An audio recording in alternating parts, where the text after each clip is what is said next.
ठीक है।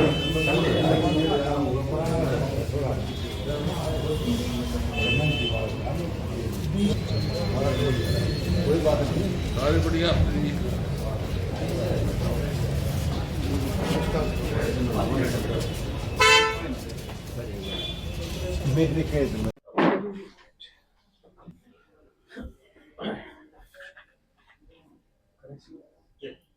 करो। सर, जिस तरह से पंजाब बॉर्डर पर किसानों और सरकार के बीच आपसी तनातनी चल रही है, आज भी वहां पर आंसू गैस और वाटर कैनन का इस्तेमाल किया गया, तो उसको लेकर के देखिए, प्रजातंत्र है। प्रजातंत्र में अपनी बात कहने का सबको अधिकार है। किसी को इस तरह रोकना जो है वो अप्रजातांत्रिक है। हाँ, कोई कानून हाथ में लेते हो। पहले इन्होंने कहा कि भाई ट्रैक्टर पे मत जाओ। किसानों ने कहा ठीक, ट्रैक्टर पे नहीं जाएंगे, हम पैदल जाएंगे। तो अपनी बात कहने का तो है, उनसे बात करके सरकार को तुरंत समाधान करना चाहिए उनका।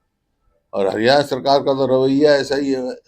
जब किसान को क्या नाम बिजाई में खाद की जरूरत होती है तो डीएपी नहीं होता। जब सिंचाई करनी पड़ती है, जब यूरिया नहीं होता, जब फसल तैयार हो जाती है तो उसको बाजार में एमएसपी नहीं मिलती। तो ये है, किसान की समस्याएं हैं, उनकी बात करके उनका समाधान निकालना चाहिए। लेकिन यहाँ के जो सरकार के मंत्री हैं वो ये कह रहे हैं कि अपनी सरकार से मांगो, जो पंजाब की सरकार है, हम तो फसलों का मूल्य दे रहे हैं। एमएसपी देना केंद्र सरकार का काम है। ये फसलों का कह रहे हैं, हम तो 24 फसलों का वो दे रहे हैं, एमएसपी दे रहे हैं हरियाणा। 24 फसल होती नहीं हरियाणा में। और आज खाद जो धान जो है, धान की एमएसपी नहीं मिली किसान को। खुद मुख्यमंत्री ने कहा था चुनाव के दौरान में कि 3100 रुपए के हिसाब से धान खरीद होगी, या तो एक मैंने नहीं कहा। और उसका भाव है एमएसपी 2320 रुपए। किसान को नहीं मिल रहे 2100 रुपए भी। उसको भी 100, 200, 250, 300 की कटौती लग रही है उसके। कहाँ एमएसपी मिल रही है? कौन सी 24 फसल है? मैंने तो असेंबली में कहा था 24 फसलों का नाम तो बता दो भाई, जो हरियाणा में होती हो। 24 फसल कहना कुछ, करना कुछ। वहाँ कील गाड़ दी है, टिगरी बॉर्डर पे भी जो है और ज्यादा करा। मैंने कहा ना, ये तो अप्रजातांत्रिक है। कुछ कोई अगर, हाँ, कोई कानून हाथ में ले रहा है तो देखो अधिकार है सरकार का। लेकिन प्रजातंत्र में ऐसे आवाज नहीं दबानी चाहिए, बात सुननी चाहिए उनकी। बात सुनकर समाधान, हर चीज का समाधान होता है, बातचीत के द्वारा समाधान इसका निकालना चाहिए। क्या लगता है इसके पीछे, समाधान की बात करने पीछे की समाधान निकलना चाहिए सरकार का, क्योंकि सरकार ने कहा था एमएसपी की कमेटी बनाई थी, कई साल हो गए, उसमें कोई वो नहीं आया कांग्रेस का स्टैंड है। कांग्रेस का स्टैंड कांग्रेस का स्टैंड है, वही रायपुर में हमने पास किया था। हमने तो कह रखा है भाई किसान को जो है एमएसपी की कानूनी गारंटी देगी कांग्रेस। और जो है उसका भाव तय करने का जो है स्वामीनाथन का C2 फार्मूले से उसका किसानों का भाव दाम तय होगा एमएसपी का। सर समर्थन करेंगे किसका?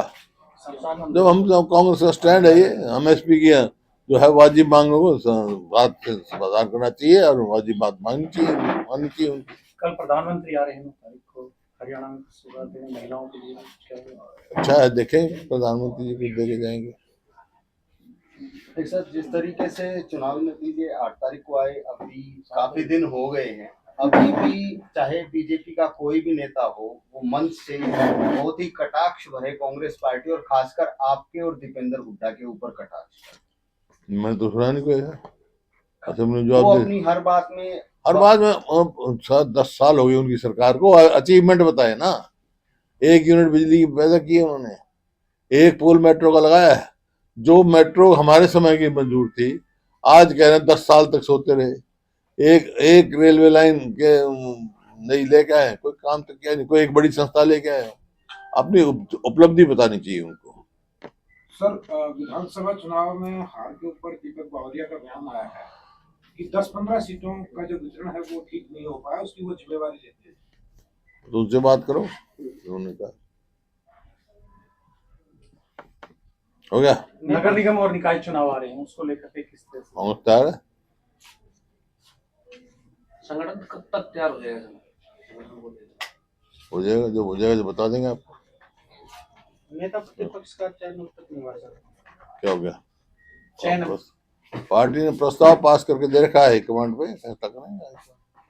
एक सर इंडिया गठबंधन बना था पूरे देश में को लेकर के, लेकिन अब खुद जो उस पर सवाल उठाने शुरू कर दिए हैं बंगाल की मुख्यमंत्री, उन्होंने भी सवाल उठाया। वहीं कोई सवाल नहीं उठाया उन्होंने, कहा भैया वो सबका विचार है, प्रजातंत्र और किस चीज का नाम है?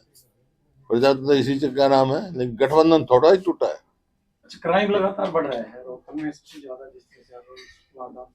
तो आज से थोड़ा 10 साल हो गए, तो अब जो सारे बदमाश जो भाग गए थे फिर आ गए हरियाणा में। हरियाणा में अपराधियों की सड़ास्थली बनी हुई है।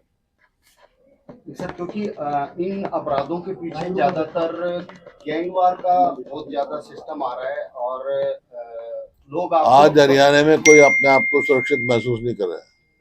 और ये मैं नहीं कह रहा हूँ, ये आप नेशनल क्राइम रिपोर्ट है उसमें भी है, और जो इनकी सर्वे है उसमें भी है कि हरियाणा असुरक्षित प्रदेश है। आप सीनियर लीडर हैं, क्योंकि बहुत से छोटे बच्चों को गैंगस्टर टारगेट बना रहे हैं, तो क्या यूथ के लिए आपका क्या संदेश है? क्योंकि बहुत छोटे 16-16 साल के बच्चों को ये लोग टारगेट बना रहे हैं सोशल मीडिया के माध्यम से। अरे वही तो मैं कह रहा हूँ, अपराध का तो कंट्रोल करना चाहिए। अपराध को लॉ एंड ऑर्डर सिचुएशन प्रदेश सरकार की होती है। हमारे समय में पहले जो 2005 से पहले भी ऐसी परिस्थिति थी, लेकिन सब फिर 10 साल तक बेहतर कानून व्यवस्था दी हमने। नशा भी बढ़ रहा है, हैं? नशा भी युवाओं में खास। हाँ, नशा तो पंजाब से भी ज्यादा मौत हो रही है नशे की हरियाणा में। चलो, एक तो गीता जयंती चल रही है सरकार की, क्या क्या लगता है इससे कोई फायदा होगा? गीता जयंती सरकार की या किसी की नहीं, सबकी है गीता जयंती भाई। गीता सब, गीता को तो पहले भी चलते थे, तो गीता सबकी है, तो मानते हैं गीता को। ठीक है। ठीक।